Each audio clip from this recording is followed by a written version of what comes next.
Sí, pasa.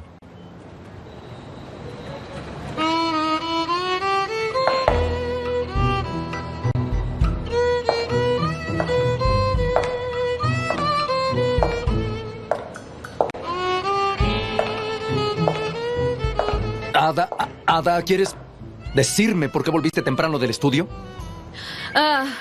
Porque dijo que volviera de inmediato. Fue por eso. Y debo decir otra cosa, señor Bora. ¿Qué? Señor Bora, mañana tiene una reunión. Antes de la reunión, usted y yo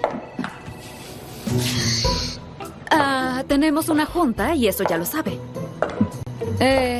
Y antes de esta reunión, me gustaría mostrarle unas imágenes.